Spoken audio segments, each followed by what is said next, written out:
مسلمانوں کا قتل عام ہو رہا تھا۔ سب سے پہلی چیز جس نے ملک کو نقصان پہنچایا ہے اور فرقہ پرستی کی لعنت بڑھی ہے، وہ گاندھی جی کا قتل تھا۔ گاندھی جی جو کچھ کر رہے تھے، جو سبھائیں روزانہ بناتے تھے، وہ مسلمانوں کے قتل کو روکنے کے لیے، لیکن ملک کی نہیں بلکہ کانگریس کی وہ طاقت جس کے رگ و ریشے کے اندر فرقہ پرستی تھی، وہ طاقت نہیں چاہتی تھی، یہاں تک کہ اسی قاتل نے مولانا آزاد کے کہنے کے مطابق گاندھی جی کا قتل کرایا۔ گاندھی جی کا قتل در حقیقت سیکولرزم کا قتل تھا۔ اس کے بعد سے ملک کے حالات بدلنے شروع ہوئے، فرقہ پرستی بڑھنے لگی اور ایسی بڑھنے لگی کہ آپ اور میں جانتے ہیں کہ سن 47 کے کچھ ہی دنوں کے بعد فسادات کا سلسلہ شروع ہوا۔ کوئی ہندوستان کا قابل بیان ایسا شہر نہیں ہے جہاں فرقہ پرستوں کے ہاتھوں مسلمان کا خون نہ بہا ہو، ان کی دولت نہ لوٹی ہو، آگ نہ لگائی گئی ہو۔ یہ سب کیا ہو رہا تھا؟ فرقہ پرستی تھی، فرقہ پرستی کا جنون تھا، کانگریس کی حکومتیں تھیں۔ ہم کہا کرتے تھے، جمعیت علماء کہتی تھی کہ اس فرقہ پرستی کی آگ کو بجھاؤ، اگر نہیں بجھاؤ گے تو کسی دن یہ تم کو بھی جلا ڈالے گی۔ ہماری اس بات کو قبول نہیں کیا جاتا تھا۔ جمعیت علماء نے تحریکیں چلائی، جیل بھرو تحریک چلائی۔ کیوں چلائی؟ تاکہ ملک سیکولر ملک رہے، اور یہاں سیکولرزم اگر نہ رہے گا تو یہ ملک تباہ ہو جائے گا۔ ہماری سنا گیا، اس کی پالیسی لچکدار پالیسی رہی۔ ہم کہتے تھے کہ نکیل ڈالو، مگر نکیل نہیں ڈالی گئی، فرقہ پرستی بڑھتی رہی۔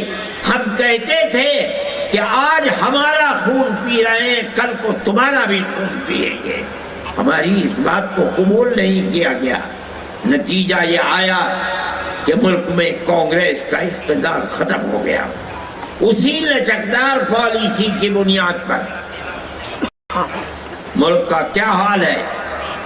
8 سال ہیں، ملک کی تاریخ نہیں تھی کہ کبھی ہندو مسلم کی بنیاد پر الیکشن لڑا گیا ہو، مگر آج الیکشن اول سے لے کر آخر تک صرف مسلمان سے نفرت نفرت نفرت کی بنیاد پر لڑا جا رہا ہے۔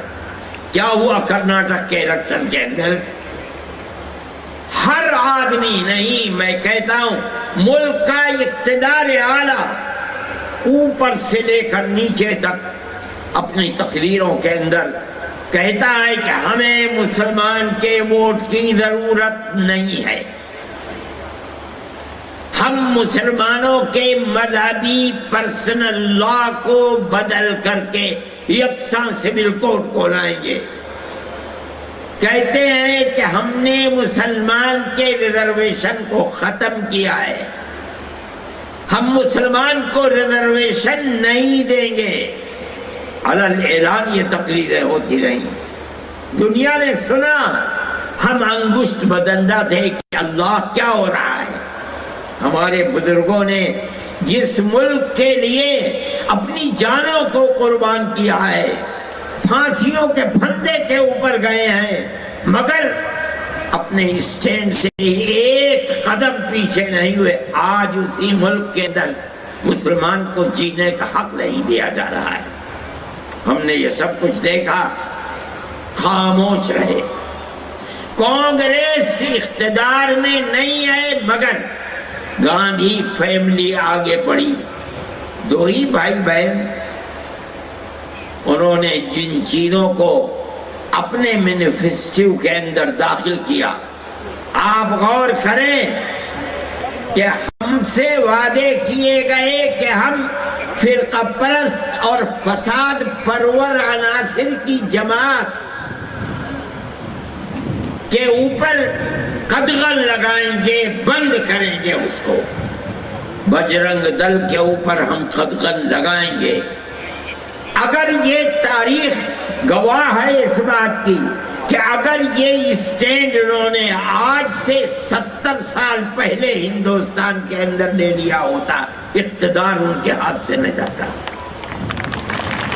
ملک برباد نہ ہوتا، تبھی نہ آتی، فقر و تنگ دستی کا بول بالا نہ ہوتا، ملک کے اندر اقتدار ان کا ہوتا جو ملک میں ہر طبقے کو چین و سکون کے ساتھ زندہ رہنے کا موقع دیتے ہیں۔ اگر ایسا نہیں ہوا، آج آ کر کے انہوں نے یہ کہا کہ ہم فرقہ پرست پارٹیوں کے اوپر قدغن لگائیں گے، بند کریں گے اور ملک کے اندر بھائی چارگی کو لے کر بڑھیں گے۔ ایک شور مچ رہا تھا کہ کانگریس نے الیکشن کے اندر اپنے مینیفیسٹو کو اندر اس کو داخل کیا کہ ہم بجرنگ دل پر پابندی لگائیں گے۔ غلطی کی، میں سمجھتا تھا کہ غلطی نہیں ہے، بلکہ اپنی غلطی کا تدارک ہے۔ جو 70 سال پہلے سے غلطی تھی، آج اس غلطی کا تدارک کیا جا رہا ہے۔ میں سمجھتا ہوں کہ وہ موقف ٹھیک تھا، اور میں سمجھتا نہیں ہوں بلکہ ہندو اور مسلمانوں نے مل کر اس موقف کی تائید کی ہے۔ ہمیں اس کا افسوس ہے کہ جمعیت علماء ہر قدم کے اوپر کانگریس سے کہتی تھی کہ بابا پیچھے ہٹو، فرقہ پرستی کو لگام لگاؤ۔ فرقہ پرستی جس طرح مسلمان کو برباد کر رہی ہے، اقلیتوں کو تباہ کر رہی ہے، اقلیتوں کی حفاظت کرو۔ نہیں مانتے تھے، کوئی جواب نہیں دیتے تھے۔ ہم نے جیل بھرو تحریک چلائی، ایک دفعے تو چلا دی، دوبارہ پھر چلانی چاہیے۔ سارے ملک سے لوگ دلی میں جمع ہو گئے جمعیت علماء کی دعوت پر۔ اگلے دن سے ہمیں باہر نکلنا تھا۔ جنرل شاہ نواز مرحوم سادے کاغذ پر اندرا جی کے دستخط کرا کے لائے۔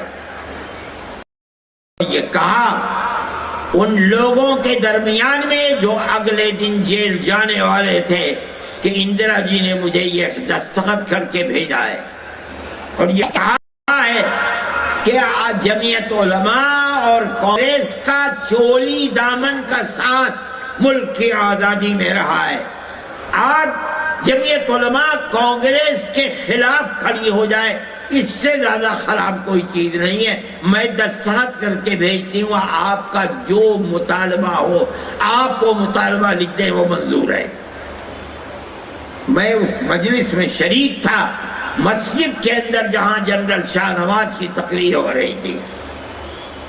جمعیت علماء نے اپنے مطالبات لکھے، دیے، سب کچھ ہوا، لیکن ملک کی فرقہ پرستی اتنی طاقتور ہے کہ ان مطالبات کے اوپر فرقہ پرستوں پر لگام نہیں لگائی جا سکی۔ میرے بھائی، جمعیت علماء برابر لڑتی رہی، ہم آج بھی لڑ رہے ہیں۔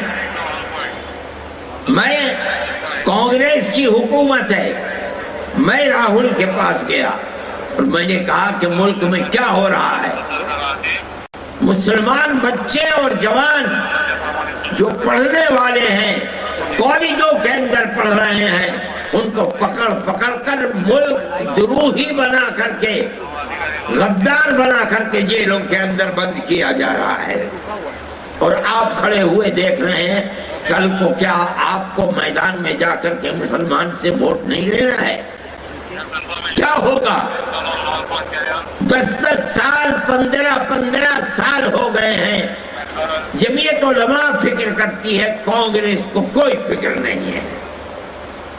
کیوں ایسا ہو رہا ہے؟ کہنے لگے تو کیا ہو؟ میں نے کہا میری 2 تجویزیں ہیں۔ ایک کمیٹی بنائیے جس کے اندر دلی کے اندر مسلمان بھی ہو، ہندو بھی ہو، سکھ بھی ہو، مختلف اقلیتوں کے لوگ ہوں جن کو آپ ایماندار سمجھتے ہیں، اور ان کو بیٹھا دیجئے۔ پولیس یا حکومت کی ایجنسیاں جن لوگوں کو پکڑتی ہیں کہ یہ دیش دروہی ہیں اور جو ان کا فائل تیار کرتی ہیں، قبل اس کے کہ اس فائل کی بنیاد پر آپ لوگوں کو گرفتار کریں، پہلے اس کمیٹی کو دے دیں۔ یہ کمیٹی اس کے اوپر غور کرے کہ یہ فائل اس لائق ہے کہ اس کو پکڑا جائے یا نہیں ہے۔ اگر یہ ثابت ہے کہ وہ دیش دروہی ہے، آپ چوراہے پر کھڑے کر کے گولی مار لیں، ہم نہیں آپ سے کہیں گے آپ نے کیوں مارا۔ لیکن اگر یہ کمیٹی کہتی ہے کہ ثبوت اس لائق نہیں ہے، تو آپ اس کو جیل میں بند کر کے اس کی زندگی، اس کی ماں کی زندگی، اس کے باپ کی زندگی، اس کے بچوں کی زندگی، اس کی بیوی کی زندگی کو خراب کریں، یہ چیز کبھی قبول کرنے والی نہیں ہے۔ دوسری چیز میں نے کہا، دوسری چیز میں پیش کرتا ہوں، لوگ پولیس، گورنمنٹ کی ایجنسیاں پکڑ کر جیل میں بند کر دیتی ہیں۔ گواہ، کسی کے گواہ 10 ہیں، کسی کے گواہ پولیس لے کر کے 50 آتی ہے، 100 لاتی ہے، 150، 200، 250، یہ 300 گواہ پیش ہوتے ہوتے ہوتے ہوتے 10-15 سال ہو جاتے ہیں، گواہ نہیں آتے۔ ملزم لکھنؤ میں ہے، کیس رامپور میں چل رہا ہے، جس تاریخ کے اندر عدالت میں حاضری ہے وہاں سے ہتھ کڑی ڈال کر کے اس کو لاتے ہیں، دن بھر بیٹھا رہتا ہے رامپور میں، شام کو لے کر کے لکھنؤ جاتے ہیں، کیوں صاحب گواہ نہیں آیا۔ میں نے کہا کہ گواہوں کو پولیس نے پیش کیا ہے، اس نے فہرست بنائی ہے، آپ پولیس کو ذمہ دار بنائیں 6 مہینے، سال بھر، 1.5 سال، 2 سال، وہ گواہوں کو لے کر کے آئے، یہ پولیس کی ذمہ داری ہے۔ اگر پولیس گواہوں کو نہیں ہے، آپ اس ملزم کو آزاد کر دیجئے، مقدمہ چلائیے، یہ رکشہ چلائے گا اور اپنے مقدمے کو چلائے گا، خرچ پورا کرے گا، اس کو برباد مت کیجیے۔ کہنے لگے اچھا یہ بتاؤ کتنے ملزم ہیں جو جیلوں کے اندر بند ہیں، مجھے اس کی فہرست دو۔ میں نے کہا بہت اچھی بات ہے۔ میں باہر آیا اور آ کر میں نے ساری پارٹیوں کو، جو میڈیا کے اندر لوگ تھے، ان سے کہا کہ بھئی مجھے فہرست چاہیے، کسی کے پاس فہرست ہی نہیں۔ 8 دن کے بعد ان کا فون آیا کہ جو وعدہ کیا تھا کہاں ہے فہرست؟ میں نے کہا میں فہرست تیار کر رہا ہوں۔ میں نے اخبارات کے اندر دیا، اپنے لوگوں سے کہا کہ جہاں جہاں دیش دروہی کے مقدمے کے اندر آدمی جیل میں ہے، اس کا نام، کس جیل میں ہے، کتنے دن سے ہے، کون پیروی کر رہا ہے، اس کا نام اور اس کا نمبر مجھ کو دے۔ پورے ہندوستان سے جمع ہو گئے اور یہ بتائیں کہ کتنے سال سے جیل میں ہے۔ میں نے ایک فہرست بنائی، 18 سال اس وقت ہے، 18 سال سے اتنے لوگ ہیں، یہ نام ہیں، اور ان کے پیروکار یہ ہیں، فلاں جیل میں ہے۔ 17 سال سے اتنے ہیں، 16 سال سے اتنے ہیں، 15 سال سے اتنے ہیں، 10 سال تک میں نے یہ فہرست بنائی مکمل نمبرات کے ساتھ، اور 10 سال کے بعد پھر میں نے نام لکھ دیے کہ اتنے ہیں۔ میں گیا پھر پڑھا اس فہرست کو، اور مجھ سے کہنے لگے کیسے یہ فہرست ملی؟ میں نے کہا کہ میں نے لاکھوں روپیہ جمعیت علماء کا خرچ کر کے اس فہرست کو بنایا ہے، اور ایک ایک نام درست ہے، آپ تحقیق کر لیجئے۔ کہنے اچھا دیکھو میں کیا کرتا ہوں.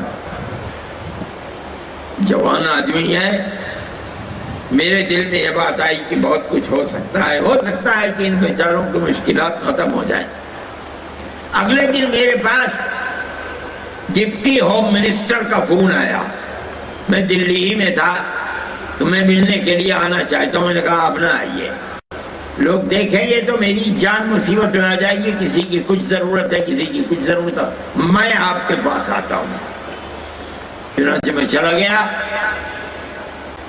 کہا کہ راہل جی کا میرے پاس یہ فون آیا ہے اور میرے لیے یہ بات انہوں نے کہی ہے. میں نے کہا ٹھیک ہے. میں نے وہی بات جو راہل جی سے کہی تھی میں نے ان سے کہی. انہوں نے آئی بی اور دوسری ایجنسیوں کے جو چیئرمین تھے ان کو بلا لیا. انہوں نے کہا کیا پروگرام ہے؟ میں نے کہا میں یہ کہتا ہوں آپ سے, کسی نے میرے پروگرام کی مخالفت نہیں کر نہیں سکتے تھے, بڑی معقول بات ہے. کہنے لگے بہت اچھا, آپ ہمیں موقع دیں. میں نے کہا بہت اچھی بات ہے. اس کے بعد میری ان کی 2 مرتبہ ملاقات ان کے آفس میں ہوئی, الگ بیٹھ کر کے بات چیت ہوئی. میں کہتا ہوں کہ فرقہ پرستی جنہوں نے گاندھی جی کا قتل کیا تھا, یہ کیسے ہو سکتا تھا کہ آج وہ طاقت جو بہت طاقتور ہے وہ 2 مہینے نہیں گزرے کہ ان کو ختم کر دیا گیا جتیندر کو, اور آج وہ ہوم منسٹر نہ ڈپٹی ہوم منسٹر کچھ بھی نہیں رہے. وہ سارا مسئلہ فائل بند ہو گیا. ملت ٹائمز کو آپ کی ضرورت ہے, ہماری آپ مالی مدد کریں.